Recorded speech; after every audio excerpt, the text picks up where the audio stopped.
Yeah. Sean Payton just got a big fat new contract from the Broncos. I guess that's what happens when you go 14-3 and make the AFC Championship game. They probably win that game if Bo Nix is healthy. Yeah. Of course, he was not healthy. He got an injured ankle late in the game against Buffalo. But a big deal for Payton. He's now connected to the GM moving forward. And they're able to perhaps build something special in Denver. I know we're lukewarm on them this year because the schedule is just different. I'm not lukewarm. I think this is one of the advantages. Jason, we talked about this yesterday in the Chicago Bears situation. You know, I think there's some fans that just think billionaires are all rich. No, a lot of them are leveraged. You know, Stan Kroenke built SoFi his own money. I mean, he didn't even ask the Chargers to help. Like, he built it and gave the Chargers a sweet lease. So that's why the Chargers now are so flush with cash. They have such a great lease with Stan Kroenke partnering at that stadium. And so the Broncos have the Walton family. Their net worth is 100 times that of the Bears ownership. So what do? Lock in Sean Payton. They take that anxiety out. He's going to finish his career here. He probably retires at the end of it. They clean it up. They keep the general manager who works well with Sean Payton, who I think is pretty smart. And again, everybody thinks these guys are all the same. They're not. If the Bears had the Waltons owning it, they wouldn't be talking to Indiana. They would just build in Arlington Heights. And so that whole thing with the Bears, it's just hovering over the franchise. So this is now the first or second richest ownership group, and this allows them to sign guys, free agent money, and Payton is locked in for the next half decade, and it's the right move to make. Okay. Colin definitely is really focused these days on money and owners and all of that right now. I'm going to keep it football and keep it about Sean Payton right now. And I like how J Mac is lukewarm on the Denver Broncos now because of the schedule. The schedule.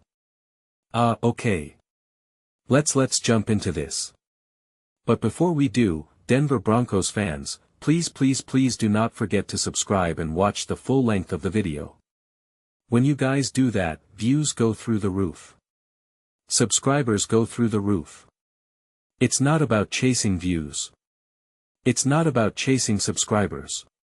It's about being able to create Denver Broncos content that people genuinely want to watch and discuss. So, we can keep having the most unbiased, grounded, honest conversations about the Broncos. It really makes such a huge difference to watch the full length of the video, and I would really appreciate it.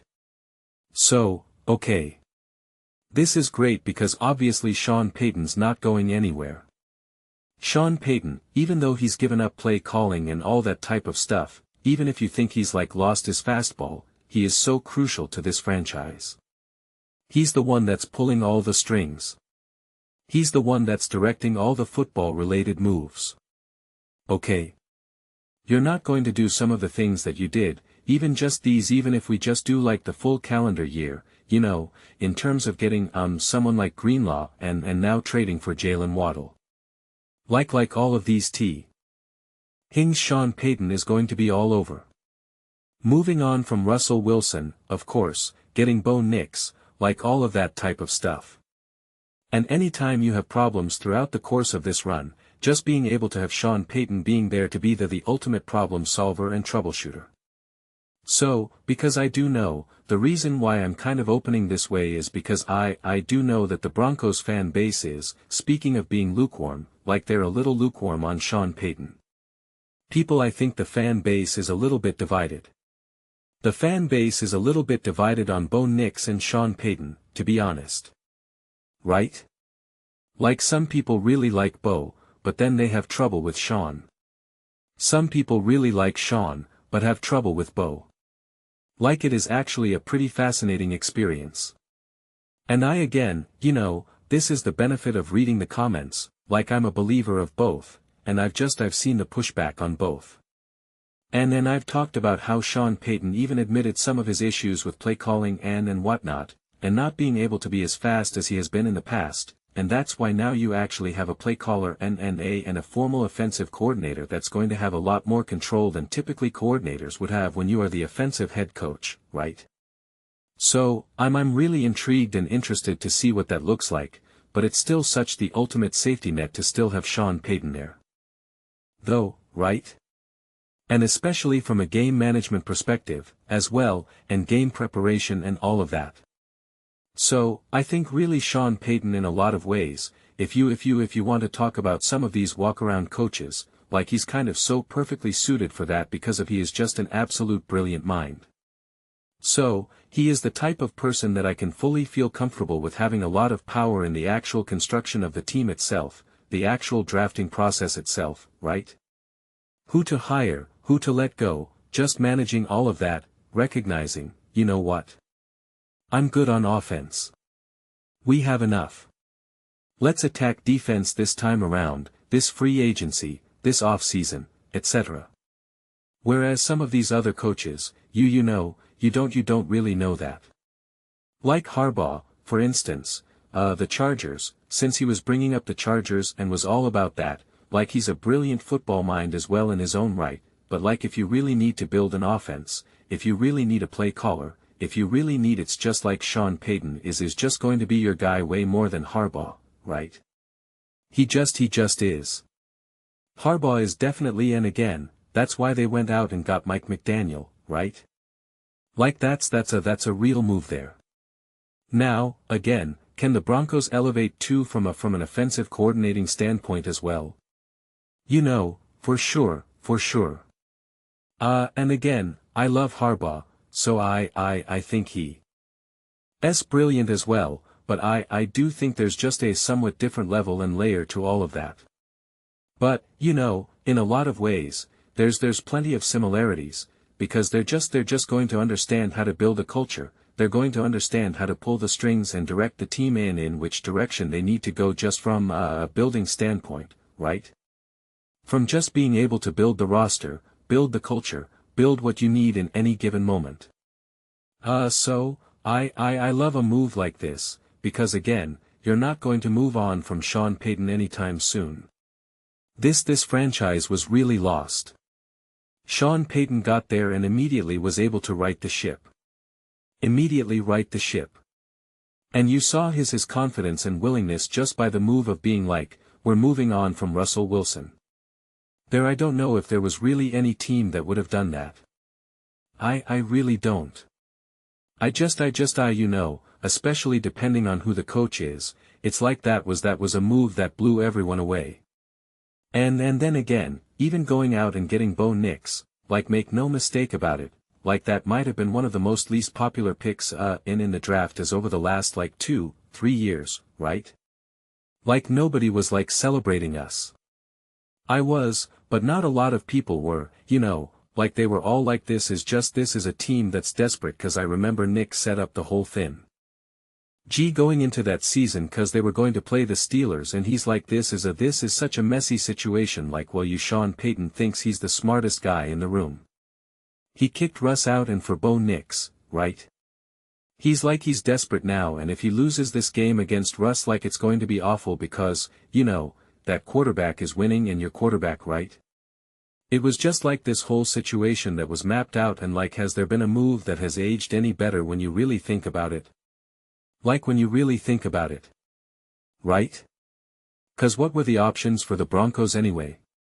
You either keep Russ or if they move on from Russ what were they going to be able to do? What situation were they going to be able to find? Right? So, drafting Bo Nix always made sense. There was no other magical quarterback that they were going to get in that situation. They've had a ton of success. One, had the number 1 seed in the AFC. Definitely would have. Don't say the probably. They definitely the only way they don't get to the Super Bowl is if Bo Nix is somehow worse than the backup quarterback. Like what? Right? There's somehow he's worse than that. He just can't function. He just becomes an absolute disaster in that moment. There's no reason to believe that. None. There's zero. So, they definitely would have gotten to the Super Bowl and maybe would have and won the Super Bowl, something that I've said a million times now. So, it's just got to it's okay to sometimes have like strong takes. Like I'm the king of being like we don't always need strong takes, but I find it funny where people draw a line, right? Sometimes they're like this team's never winning the Super Bowl ever. Oh, this quarterback's done. He'll never play a snap again. And then something that is so clear and so obvious like the Broncos clearly would have gotten to the Super Bowl.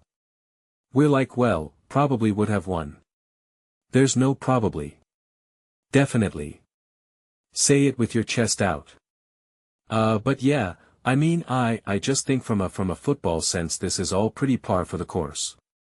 Again, that's why Colin was going on about like ownership and how they have all this money and this and that, and it's just like to me this is just basic. I don't care who the owner is. This is just basic management 101. This is just basic management 101. Like just smart lock it up. You're good to go. Keep on keeping on. You're not like you said, you're not going to move on from Sean Payton in this moment of time. He's so important even if he has zero play calling responsibilities. He is all over this team. He is all over this team. He is all over the direction of where this team is going. And that's why I was kind of interesting cause I know he had a lot of criticism last season. Him and Bo got depending. Gee, on which side you were looking at it from, got criticized. And I even I criticized Sean Payton especially for his management of the AFC Championship game and all that. And all of that is fair, but at the same token like this team this direction is his majority because of Sean Payton. You're even in that position for him to make a mistake because he was there in the first place. So, I think it's great and yeah, I mean the schedule itself I'm not going to spend too much time here with the schedule cause feel like we have talked about this so much and there's really no point for this immediate take but like I don't know, man. I just don't know why we're lukewarm on them. I mean yeah, I see a lot of wins there. Will there be some tough games in the beginning for sure, right? I mean obviously divisional games are going to be tough moving forward in this division. And the Raiders will be tough too eventually. So like yeah, will it be tough against the Chiefs and the Chargers and whatnot? Yeah, absolutely. Absolutely. And that's fun. That's great. That's how football works. Okay. So, like it's a kind of like get over it. But anytime people kind of really linger on that and be like, oh, it's so this. That's football. Get over it. It's the way it works. It's a great problem to have. And then the other games that are then the more interesting. Not the interesting in terms of like interesting in terms of watch, but interesting in terms of having to try to figure out the Jags, the Rams, the 49ers cause you have to really try to figure out who the heck are those teams. Obviously, week 3 Rams, right? Everyone should be pretty healthy at that point. So, you don't have to really try to guess what will that team look week 9, week 10, week 11, week 12. You're probably making argument that you're going to see the best version of them week 3. Whereas if you're looking at a team like say the Steelers or something at week 12, there's a great chance that team is really banged up and not quite, the best version of themselves. Same thing with maybe the Bills or the Patriots by week 16, 17 and all of that. So, even playing a team like the Rams that early it will be a great early battle, great early test for sure. And early in the season a lot of times the defenses have a head start. And they should have a pretty elite defense the Rams as well. So, but the Broncos should have an elite defense and so if they have a head start, it'll be interesting to see kind of how that balances out. And we do know these last couple years the beginning of the season Bo Nix has got off to a slower start. Can they break that trend, right? The first year you're like, well, he's a rookie. Makes sense. The second year you're like, well, I don't know. Maybe this is just a common theme for Sean Payton and Bo Nix. And so, right? New play caller, new offense. Hopefully Bo Nix is able to get actually on the field and start to get in rhythm sooner rather than later with his recovery. And hopefully they can get off to a quicker, stronger start because, you want to hit the ground running, especially going up against Kansas City. Just at the bare minimum starting off 1-0 and already getting that leg up on a division rival who's obviously going to be competing is really important. And by time week 5, to me it's like those are the games obviously cause they're divisional, but like those are the games that hold so much extra weight right now because I do see this being a really competitive battle to the end. And tiebreakers could end up being huge in this situation. Huge in this situation. So, yeah, it's those early divisional games are probably the games that I lock into more just because of the weight that they potentially have. But, the next layer of that would also then be the Seahawks and the Rams just to be like, where do you stand right now? Right, where are you? Those are considered the premier teams of the NFC and a team and one of you those are the teams that you would potentially have to face in the Super Bowl. It's like, where are we at right now? And like I said, since it's early enough in the season, you should be facing like the healthiest version of them. So, that'll be interesting as well, but yeah. I know. I think the lukewarm take to all of this is just Sean Payton 5-year contract makes total sense. Right, I hear you. Right, yeah. Got it. There you go. Don't have to focus too much on how wealthy the owners are or anything like that. Just all par for the course to me.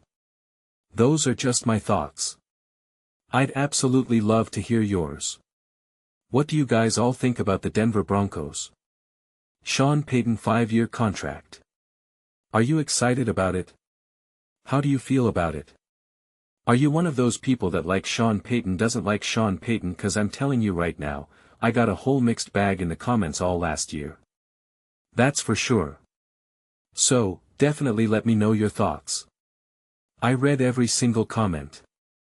Whether you agree with me or disagree with me, either way, let's get into some discussions. Let's get into some fights, but ultimately, let's just have some fun. Please do consider subscribing. We're building an amazing community here and I absolutely love to see you part of it. I want to build something that we all generally feel connected to. Something that we're really excited to be part of. I think we're well on our way to doing it. Please don't forget to give this video a thumbs up. It really does help visibility and the algorithm. Thank you so much. See you next time.